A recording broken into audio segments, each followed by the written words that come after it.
Blog Talk Radio.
Welcome to The Bottom Line. I'm your host, Lillian Walker, and today we're going to talk about 7 secrets to selling your home in 90 days or less. Some of you are probably thinking, the real estate formula, well, gee whiz, what could that possibly be? Is it gross scheduled income? Is it figuring out gross operating income for a building? Is it figuring out your expense ratios?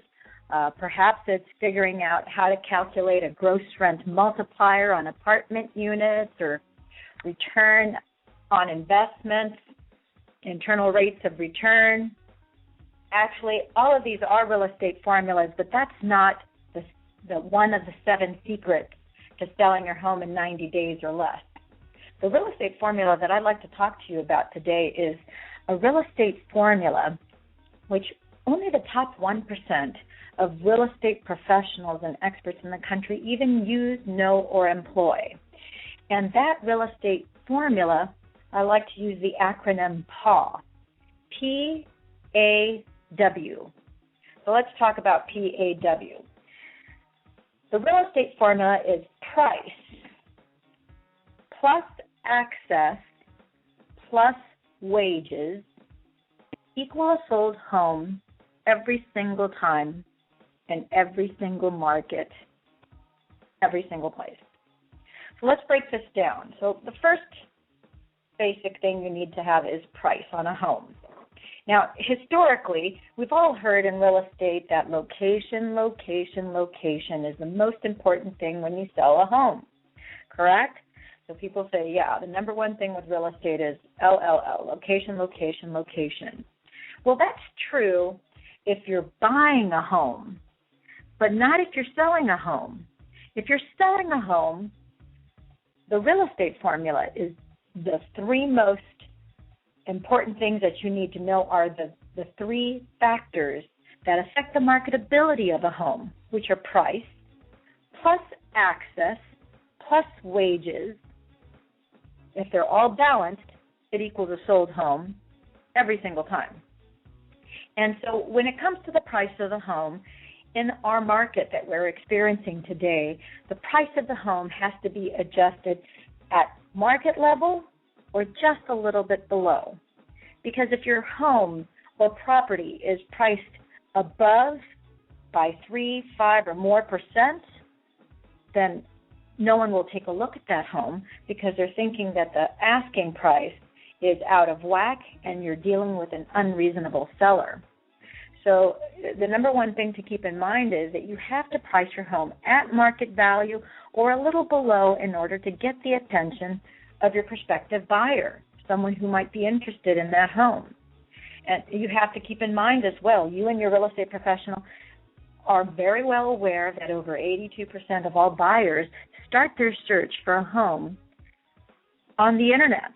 That's the number one place people go to see when they're thinking about buying or selling a home. They check to see what the values are of not only the home that they currently live in, but they also take a look at the houses that they're interested in buying. And so it doesn't take long before you quickly get an idea as to what market value is for a specific city and neighborhood in which you're about to purchase. Which brings me to another point. When adjusting your price, most people buy into not just a city, They select a city first, and then they select a neighborhood.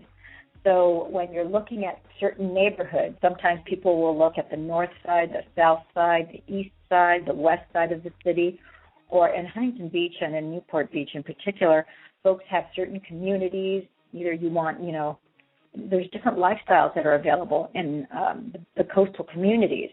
Some folks like the downtown tall and skinny houses.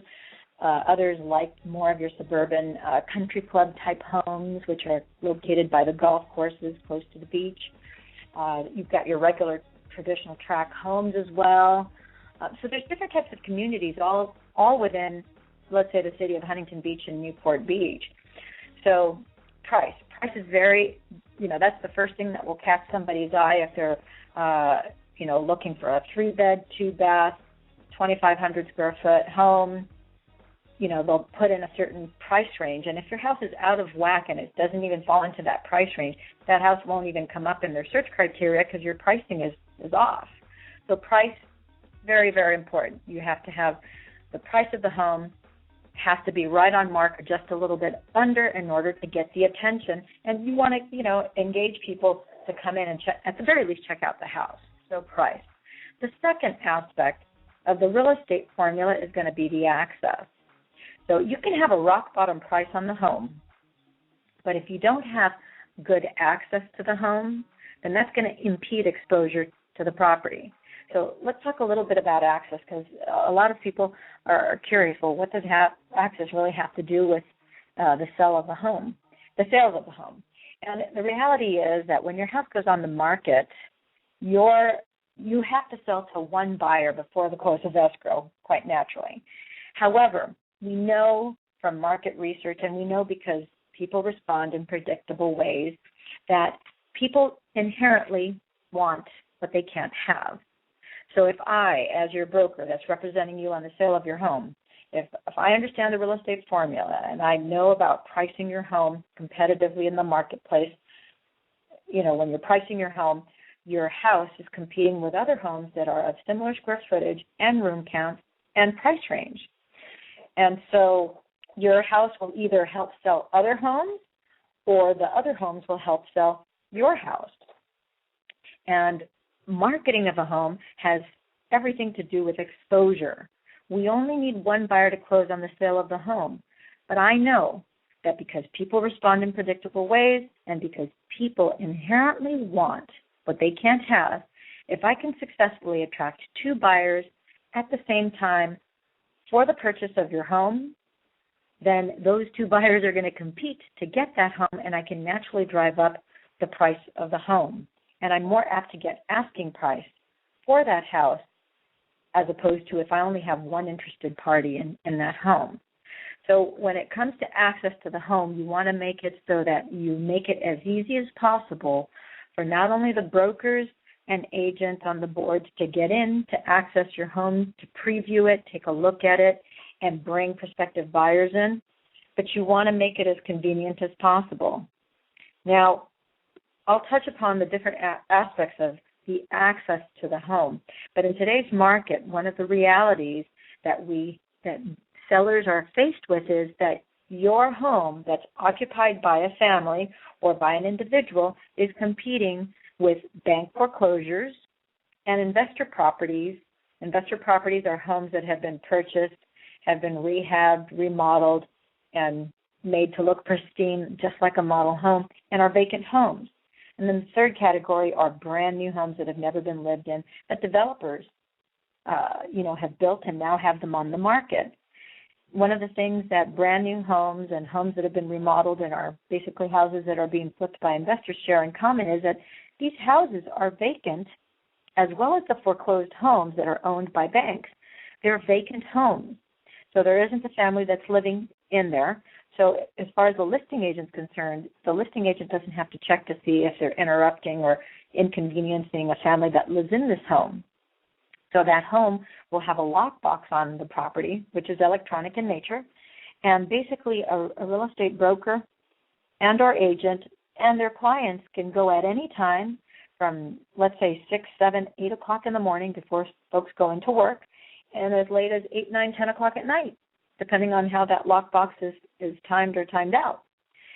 So that means that a family and their broker could technically go in at 9 or 10 o'clock in the morning, take a look at the house, go see 4 or 5 houses, come back mid-afternoon or late afternoon and take a second look at that house without any kind of worry or concern that they're inconveniencing that homeowner, because the house is a vacant home. So your house, if you have your house on the market, about 20-25% of the houses that are on the market fit that criteria of a vacant home, either due to the fact that it's a foreclosure, or it's a home that was flipped by an investor, or it's straight out a brand new house that happens to be in the same vicinity as your home that is on the market for sale. So access is very important. So what I tell my homeowners is that you want to increase the exposure and the access to that home. So in a perfect world, I would ask for that house to be able to be shown from as early as 8 o'clock in the morning till 8 o'clock at night or 9 o'clock at night. That's in an ideal world. If I know that the homeowner doesn't normally get home until 7 p.m. at night, and the homeowner agrees to, let's say they leave at 7 o'clock in the morning and they're not home till 7 p.m. or 8 p.m. at night, then ideally we would have the house available from as early as 7 in the morning and as late as 8 p.m. at night. And if anyone is interested in coming in later, after 8 o'clock at night, let's say from 8 to 9, most people won't go after 9 p.m. But let's say if we can make it available also from 8 to 9 p.m., that would be ideal.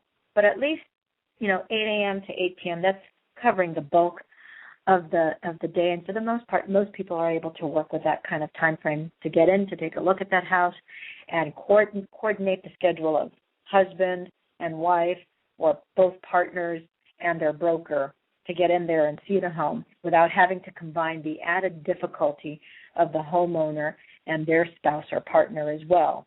You can imagine what it's like to have to try and juggle 4 different schedules, to get into just for one showing, let alone any more. So it's very, very important to have access to the home. There are a few other things that affect the access of the home aside from the lockbox and the willingness to show a home during the hours of, let's say, 8 a.m. to 8 p.m. And some of those other factors are things such as you can sometimes have gates, like in condo communities, where you oftentimes have the added challenge of having a gate code to get in, to and fro, or oftentimes, more often than not, we'll have pets. So, for example, if you have 1 or 2 dogs that live inside the house that need to be taken out, or perhaps, they're dogs that in all likelihood bite because they're there to protect the family home in addition to being part of the family, well, oftentimes that can cause a problem with regards to accessibility of the home, because a realtor is not going to obviously risk being bitten by a dog in order to show a home. So either the dog needs to be put in a secure place, like a laundry room, or a garage, either a dog run or a garage where the dogs cannot get out in any way, shape, or form during the time that the home is available on the market for sale. What I recommend to homeowners who have dogs, whether they're small dogs or whether they're larger dogs, is that for the first 2 weeks that the house is on the market, ideally, either you'll have the dog, stay with a relative or a friend who will dog watch, for the first 2 weeks, because really the most critical time for a home is the first 2 weeks when that home comes on the market. That's when, you have the big splash, so to speak, when the house hits the multiple listing service, all the marketing is done on a digital basis, internet, web strategies, search engines, etc., the different social media outlets. So that's when the market first becomes aware that this house is even for sale. So the most traffic is usually gotten during the first 2 weeks that house hits the market. So again, access to the home, it involves not only having an electronic lockbox that's placed on the property, but also the homeowner has to allow for access and viewing of the home from, let's say, 8 a.m. to 8 p.m. And if there are pets, there needs to be provisions made to remove the pets so that, day to day, the agents and brokers that are looking to show that property are able to get in and out without any kind of hiccups, with any kind of, either the pets getting in or out or lost, or any risk of being bitten themselves or their clients, and so forth. So that's very important. We also have the issue of animals. We talked about animals. We also have the issue, I meant to say, young children. Sometimes you have young children that sleep, in the morning from 10 to 11, and they sleep again, from, 2 to 4, or sometimes even longer, from 1 to 5. It all depends on, of course, the kid's sleeping pattern. And all we can do is, again, it's asking for the most exposure. If you have a child that sleeps every day from 2 to 4, but, let's say 8 to 2 and 4 to 8 or 4 to 7, you're able to show the house, then at least the majority of the time the home will be available for viewing, and you're just asking that the house not be available for showing, let's say from 2 to 4 in the afternoon. Oftentimes, we will sometimes encounter someone who's a day sleeper, where that poses also, again, an access challenge, because if they're working all night long and now they have to sleep all day, well, during the day is probably when most buyers are going to come by with their agent to take a look at the home. So, certain provisions or things need to be done in order to give the house the exposure. Again, you want to, in an optimal world, give the house as much exposure as possible, because that house is competing with vacant homes, foreclosed homes, brand new homes, and remodeled homes. I hope that makes sense. So we've talked about price. We've talked about access. The third component, but not the least, is wages. And I'm sure a lot of you are thinking, wages? What is she talking about, wages? They don't push in a time clock when they're selling real estate. There's no such thing as wages in the real estate business. Aren't there commissions? Well, you're absolutely right. Yeah, realtors, brokers, we earn a commission, which is the same thing as wages. It's the money that we earn to make a living, to feed our families. And the reality is that wages and commissions in a real estate transaction serve more than just one purpose. Traditionally speaking, homeowners and buyers think of a real estate commission as the money that the agent is earning for the work that's performed during the transaction. And, doing whatever's necessary to get that transaction closed, which includes not only showing the property, but negotiating, arranging all the different appointments, making sure that all the legal paperwork is in order, referring you to whatever service providers to make sure that everything is met and complied with that was agreed to on the purchase contract, et cetera, et cetera, et cetera. But what the real estate pros know, and developers, investors, real estate flippers, and the top 1% of real estate agents and brokers in the country recognize that the wages and the commissions paid in a real estate transaction really serve a far greater purpose than to just perform the acts required to get a transaction closed and negotiated. And I'm sure some of you are wondering, well, what other purpose could it possibly serve if not to facilitate the transaction, fill out the paperwork, get things negotiated, and hand over the keys so that, the transfer is made from the seller to the buyer and people can move on. And the reality is that real estate commission is also an advertising and marketing fee. Because what most folks don't realize is that most agents will find property for their clients on the multiple listing service. And so when you're looking for property on the multiple listing service, there's all sorts of criteria by which you can sort and qualify property for a client. I mean, there's the obvious factors like, room count, bathroom count, square footage, city, school district, etc. But you can also filter it by the amount of real estate commission that the seller and the listing agent are willing to pay to the buyer's agent.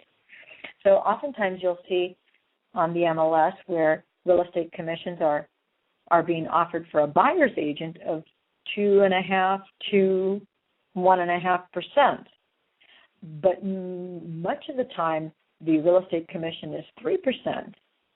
And then there are those properties where the developers, investors, and the real estate pros recognize, again, that commission is also a marketing fee.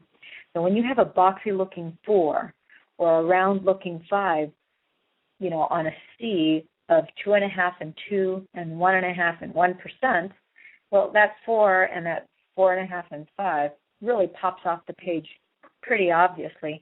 And when you see just a sprinkle of those on the MLS, well, it doesn't take a genius to figure out that the agents are going to say, well, all things being the same, if this property is a 3-bed, 2-bath, 1,500 square foot home in Huntington Beach, it's in the $500,000, $500,000 to $600,000 price range, in Huntington Beach, in the school district that my prospective buyer wants.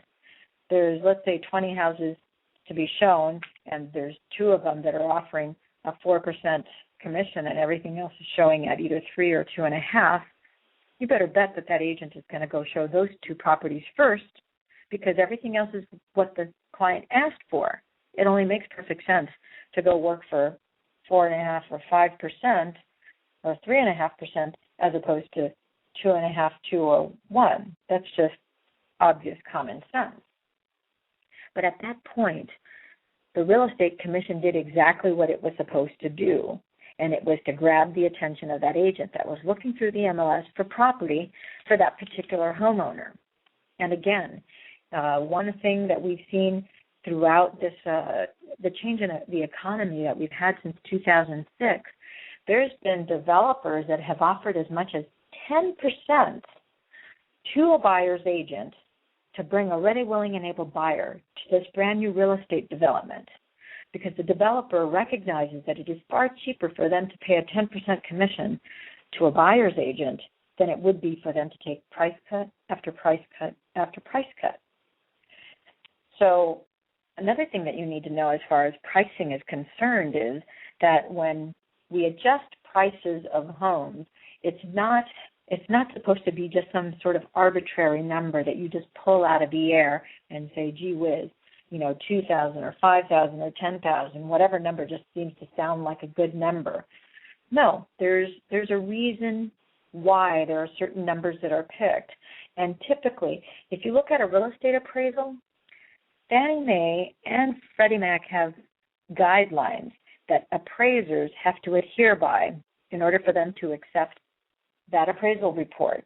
And if you look at any Fannie or Freddie appraisal report, you'll see that when it comes to the appraised price is never an exact number, and it'll say plus or minus 5% of whatever the market value of that home is. In order for an appraiser to come up with a value on a property, they have to do pluses and minuses when they're comparing your subject property with comparable homes. The comparable homes might be either have a larger, let's say, family room, or might have a pool, and your subject home may not have a pool. So they have to make adjustments based on lot size, interior square footage. Maybe your house has a brand new roof, and maybe all 3 comparables don't have a new roof. So all those things are taken into consideration in an appraisal. And that's how an appraiser will then come to a bottom line number that is equivalent to the subject home, and that's how they establish, based on the date that appraisal was printed, the home has an estimated market value of X amount plus or minus 5%.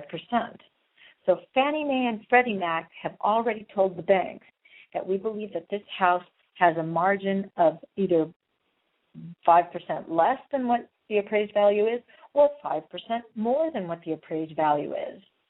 So when we go to do a price adjustment on a home with a seller, let's say if in the first couple of weeks, assuming that the real estate formula, which is the 3 factors that affect the marketability of the home, if the price, if the access, and the wages of the home, if all 3 of those elements are in balance, and it's been the first 2 weeks and the market has spoken, because I'm here to tell you the market always speaks.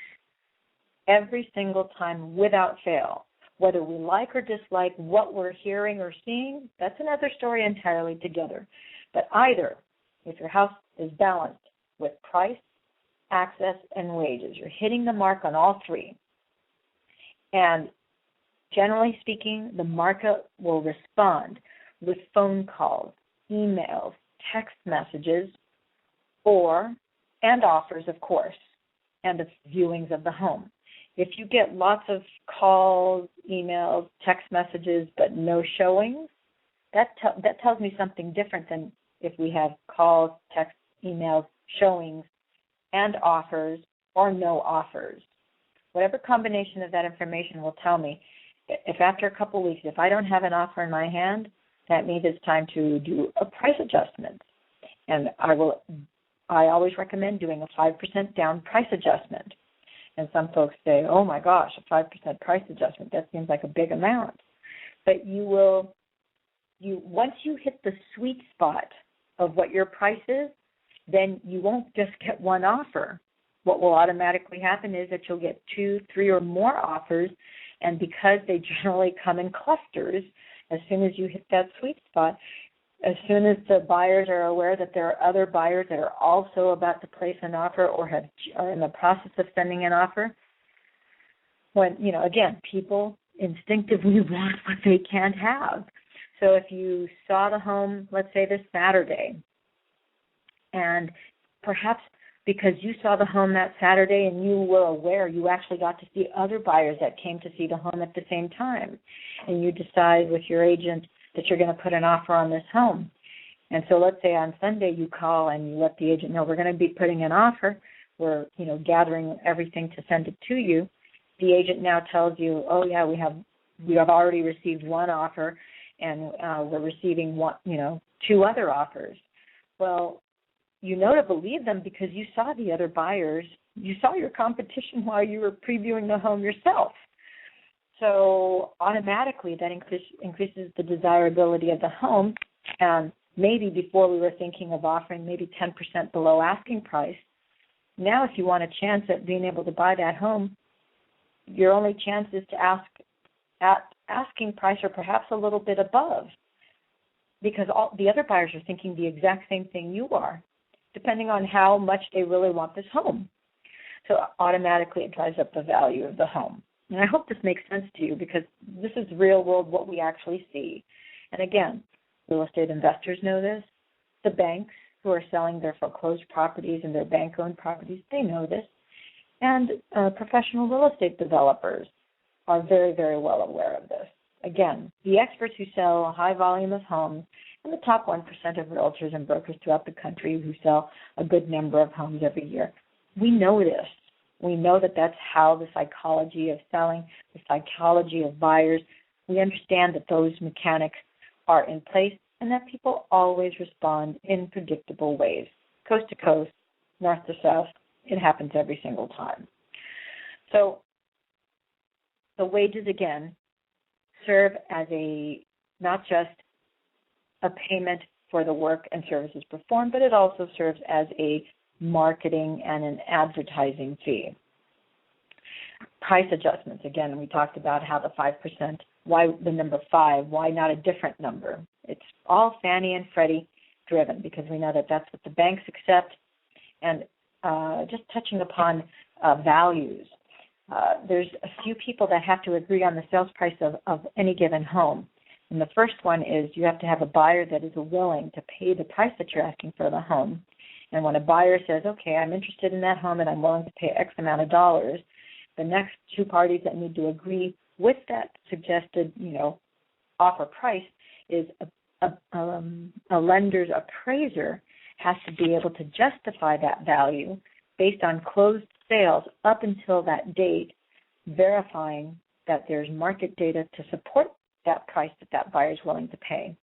And then third but not least, the bank has to be willing to say, yes, we agree that buyer, the offered price by that buyer is substantiated by what this appraiser's support data is reflected in the appraisal report, and the bank has to be willing to lend on that because typically the buyer will put a certain percentage down. It could be as little as 3.5%.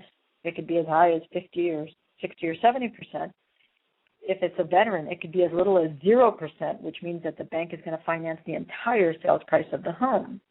So the bank has to be willing to provide the financing of the home and believe that that property is truly worth that, because if the buyer defaults on that property, the way they're going to be redeemed and they're going to get paid back on that loan is by taking that house back, putting it on the market, because they don't want the house.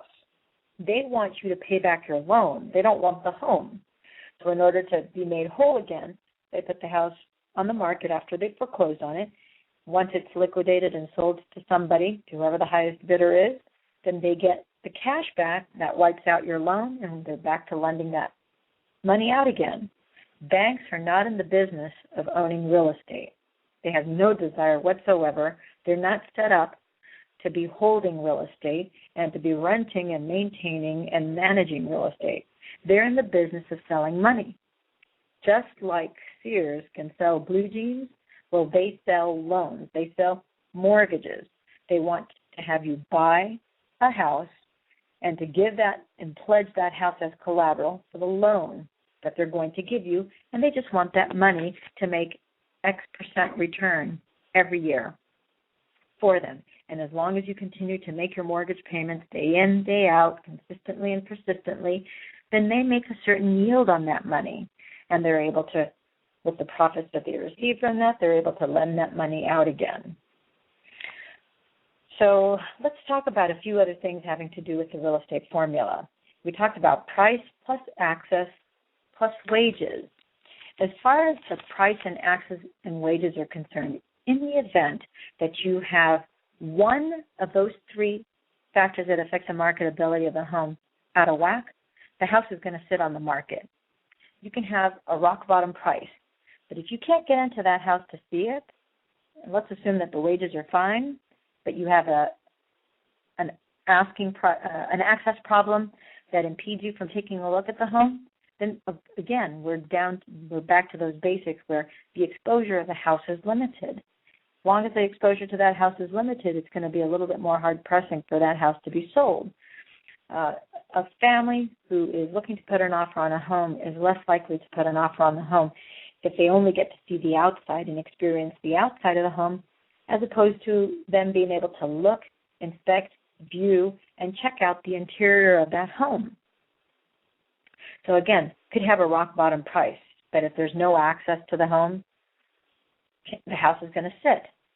Let's say that the price, we talked about the price being in sync and the access being fine, but let's say the wages are out of whack. Let's say that the seller has agreed to only pay a 1% commission to that buyer's agent. Well, what's going to happen is all the other houses that are paying a 3 or more % commission, those are going to get gobbled up first. So they're going to get a lot more traffic than that home that has very low or below market compensation, merely because, why should the realtors don't want to work 3 times as hard. In this particular market, it's been harder to close the same number of transactions just because the inherent complications in the marketplace, the mortgage guidelines are stiffer, and so on and so forth. So to work for a 1% commission when you have not a lot, but you've got a few of them where they'll offer a 3 or 4 or sometimes even a 5% commission, well, it makes more sense to show those properties and to push those than it would be to go after the one where it's only a 1% commission. And that can sometimes also be an indicator of the level of difficulty that you might have in a transaction because of the type of seller that's only willing to offer 1% obviously doesn't appreciate the work of a buyer's agent. Now, whether that's true or not, I'm just telling you what the perception is in the marketplace of the professionals who are actually out there in the trenches actually showing property to clients day in and day out. So that's how your wages are an issue. I want to share with you an example of a particular couple that I had a few years back where they understood the real estate formula, because I'm always upfront with all of my clients. I've been using these principles for years now. And this particular family, I'll never forget. Both of them had challenges physically and in the area of health and so forth. And they understood that access to the home, the lockbox was very imperative, and they had no objections. They were totally on board with having a lockbox on the home, showing the home from as early as 8 o'clock in the morning till as late as 9 o'clock at night. And the wife said, well, the only thing we ask is, we understand that the dogs can't be around. In their case, they happened to have a St. Bernard. That was about a 180-pound dog. And then they had another dog that was a pit bull that was about 160 pounds, both of whom were very, very, very close to their son who was in junior high school. And I understood, the dogs were very nice when I were there, and they were gentle. But, again, one was a pit bull and one was a very large St. Bernard. So the wife said, just every time you have an agent, wants to show the house, have them call you, then you can call me, and I'll make sure to put the dogs back in the trailer in the backyard. They happen to have, in Huntington Beach, generally speaking, we have smaller-sized lots. This home happened to have an oversized lot, so they happened to have an RV that was parked in the backyard of the home, not in the side yard in the driveway. It was actually in the backyard of their home.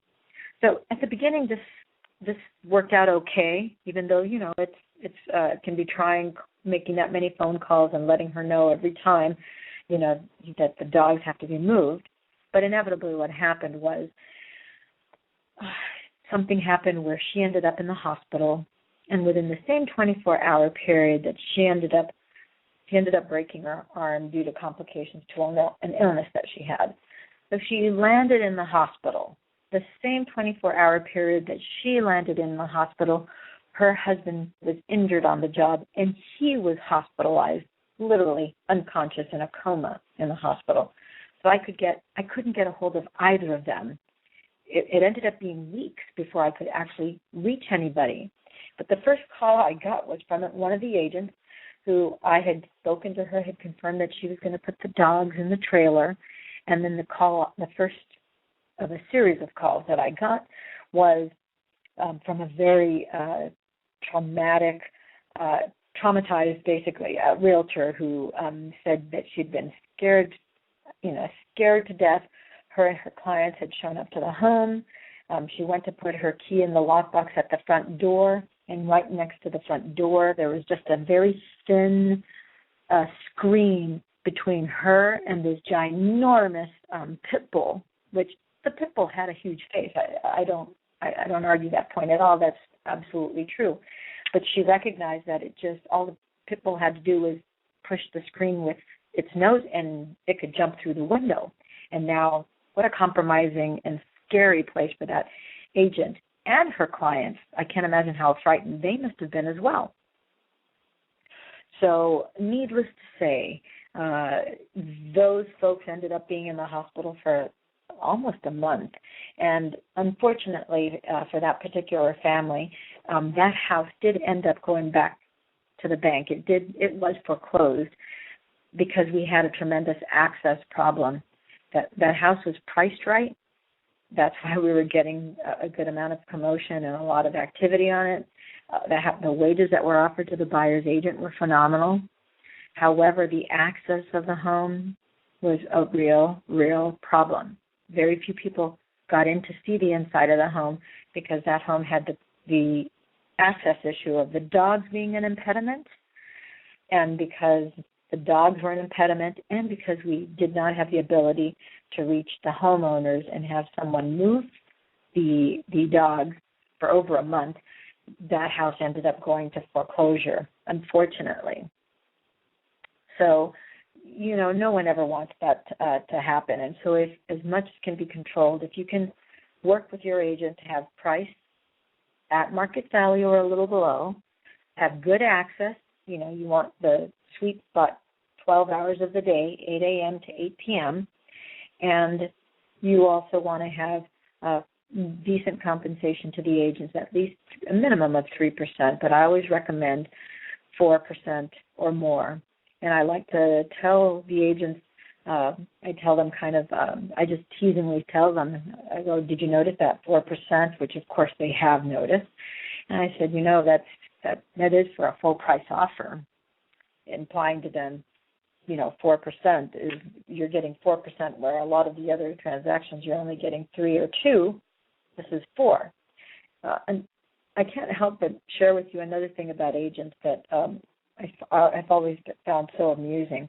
One of the things that I tell my sellers is that, there's a lot of things that are very typical in the real estate community. And I have one of my big pet peeves is that a lot of agents think that negotiating is giving money away. And that's not how I do business, of course, but a lot of agents, I'm aware of the fact that the majority, I'd say about 80% of them, think that giving money away, either their money away, their seller's money away, or their broker's money away, is negotiating. So they'll give a portion of their commission, they'll give a portion of their broker's commission, they'll offer to pay for refrigerators and washers and dryers and all sorts of things, negotiate for the seller to pay for it, or they'll pay for it out of their own commission, etc. So because I'm aware of the fact that the average agent, again, 8 out of 10, they like to give money away, and I don't like to do that. I don't like to give my own money away, and I like to even less give my seller's money away. I know that in a real estate transaction, we can ask for the other side for money, and we have a high probability of getting it because, again, agents are in that habit of giving money away. When we're offering a 4% commission with the buyer's agent being on the other end, that buyer's agent, if they haven't earned a lot of 4% commission in the past, it's very, very common to see that agent throw in an extra 1, even 2% into the deal to make their transaction work because, again, they're used to giving that money away anyhow. And in their mind, they're thinking, wow, I can give 1 or 2% away. I'm still making 2% on my end. Not a bad deal. I'll get this deal closed that I otherwise wouldn't have. So sometimes they'll add that 2% back to the sales price to make the deal work, or to give it towards closing costs towards their buyer, or they'll work it into the deal somehow because, again, they're in the habit of giving money away. I hope that makes sense, but that's something that we see very often. As far as other tidbits that I can tell you with regards to the pricing of the home, oftentimes people will say, it's like, well, I'd like to kind of get an idea of the value of my home, but I really don't know what's the best or the most accurate way to figure out what my house is worth without having to pay for a full-blown appraisal. Well, what I would recommend is, there's websites, of course, on the web that you can look at and kind of get an idea, and they allege themselves to be appraisal websites or value websites. But really, if for example, if you go to my website, clickhomesnow.com, our website has a direct live feed to the Board of Realtors multiple listing service. So the minute a realtor makes any kind of change or updates a listing, changes the price, changes the status, adds anything to the description, that will automatically show on our website. If you have a website that you're searching for properties for sale, if it has a direct live feed to the Board of Realtors in your area, then that's probably your best bet as far as values are concerned. One thing is the asking price of a home. The other thing is, the sold price. That's once the dust settles, the price has been negotiated, and now that value is posted in the public records at the Orange County Recorder's Office. So if you're going onto my website, for example, clickhomesnow.com, you do a search for homes in, let's say, your own neighborhood where you live, you'll see what the asking price for those houses are. You can ask an agent in that area or whoever's representing you to tell you, okay, the majority of the houses that are in, let's say, Golden West Estates or Seacliff, what's the sale price to ask price ratio? And then the realtor will tell you, well, the majority of the homes are selling 97% of asking price, or they're selling at 101% of asking price. In other words, they're selling for a little bit more than asking price. Or maybe they're selling for 90% of asking price. once you're on our site, you can see, okay, most of the houses are selling for whatever that number is. And if they told you that the list price to sale price ratio is 97%, then by calculating 97% of whatever home you're looking at, you'll know this is roughly the value of my house.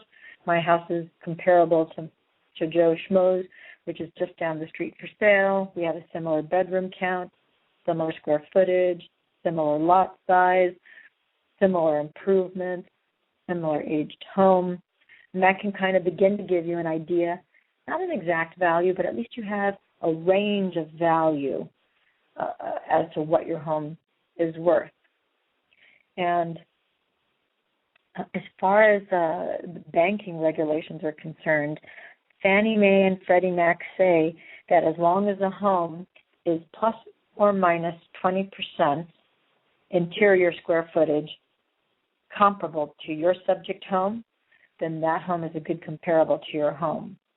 So an appraiser that's looking at your house will look for comparable homes that have already closed their sales, and they're going to look for the interior square footage to be either plus 20%, which is 20% larger than your home, or 20% smaller than your home. And then when they look at the outside of the home, they're going to look at the lot size, okay, as far as Fannie and Freddie are concerned. And when I say Fannie, I mean Fannie Mae, and when I say Freddie, I mean Freddie Mac. Those are the two largest purchasers of loans in the country. And they say if your exterior lot size is at least plus 30% or minus 30%, then it can be used as a comp for your subject home. And then last but not least, another criteria, I'm just going to give you three, which are the three big ones, because we can leave the other details to the appraisers. Those are the pros who know all the nitty-gritty. But the three most important are these that I've just told you. The interior square footage, plus or minus 20%, exterior square footage, plus or minus 30%, and the last one being the proximity of the comparables to your subject home.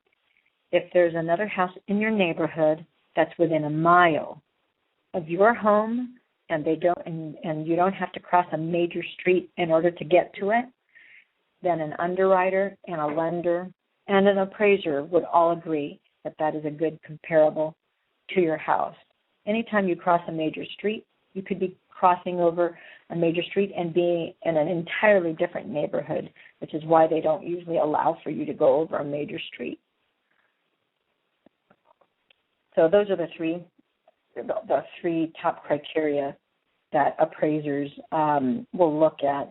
They look at a whole myriad of other ones, but you as a buyer and a seller, real estate professionals and so forth, we look at those three things when looking at subject comps. That would be, you have to have at least three of them to average them out, to have them compare to your particular home so that you can get an idea of the value range for that home. And as far as values, I think that's all I'm going to touch upon for now. If anyone has any specific questions about the value of their home, again, you're more than welcome to visit our website, clickhomesnow.com. You can do a search on our home page. You can also go to the buyer and the seller tab, and if you want to request a market analysis or a ballpark analysis on your home, we can actually send you a written report of that. All you have to do is go to clickhomesnow.com, go to the buyer and seller tab. There's no obligation to purchase. There's no cost for it. It's something that we do out of courtesy so that you have something actually in writing and you can kind of begin to get an idea as to what the range of value is for your particular home. And last but not least, the last tidbit of information that I'd like to give you about the 7 secrets to selling your home. Again, this is the first, which is, to me, the real estate formula is real estate 101. It should be at the basis of foundation for every real estate professional, bar none. But like I said before, you'd be hard-pressed to find many real estate professionals that even know this real estate formula. You would have, like I said, I challenge you to pick up the phone and call 10 real estate companies and find at least 1 out of 10 that might know about this real estate formula. Much different case if you call the top 50 real estate agents in the country who have done, the largest number of transactions in the country or the largest volume in the country. Almost every single one of those individuals know this real estate formula. And so, you have a big disparity. Of course, we're talking about the cream of the crop. But my gift to you is to give you the best information possible so that you can make the best informed choice for you and your family. And whether you choose to do it yourself and sell your house on your own, or whether you're looking to hire somebody who you feel has the capacity and the expertise to take care of the largest asset that you'll probably own in your entire life, which is your home, now I think you're going to be a little bit better equipped to identify someone who can help you with the sale of your home. Because I don't know if you're wondering, but if your realtor doesn't know what the factors are that affect the marketability of the home, what makes you think that they're going to be able to manipulate those factors to get your house to pop and to get them to sell? And I know what you're thinking. They're not going to be able. That's going to be impossible. And you are absolutely right. If they don't know what those factors are, they're not going to be able to manipulate them. And if they can't manipulate them, then they can't make your house pop. And that's the job of a real estate professional, is to make your house pop. And the number one way to do that is to have your price, your access, and your wages have that formula in balance so that you get the result. It equals a sold home. Every single time, in every single market, in every single place. From a condo to a castle, from the East Coast to the West Coast, from the mountains to the deserts, from the valleys to the beach, doesn't matter, small or large home, it works every single time. I thank you for your time again today. If you have comments, questions, or concerns, be sure to circle back around and get in contact with me through my website at clickhomesnow.com. It's been a pleasure.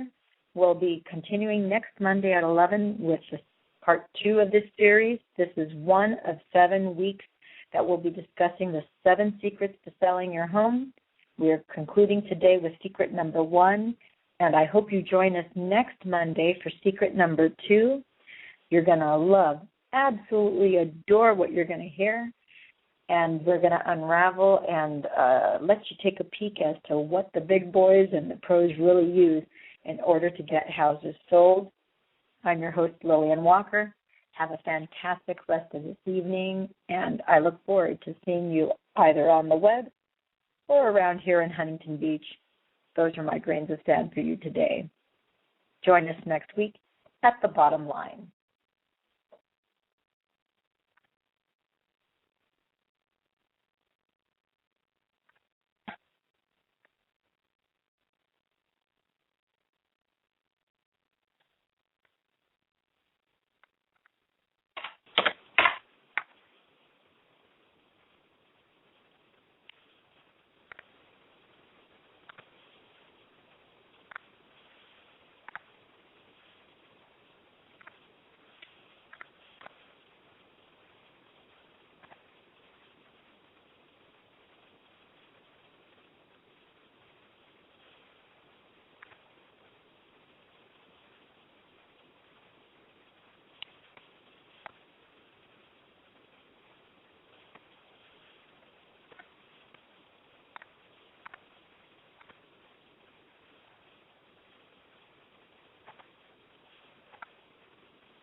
In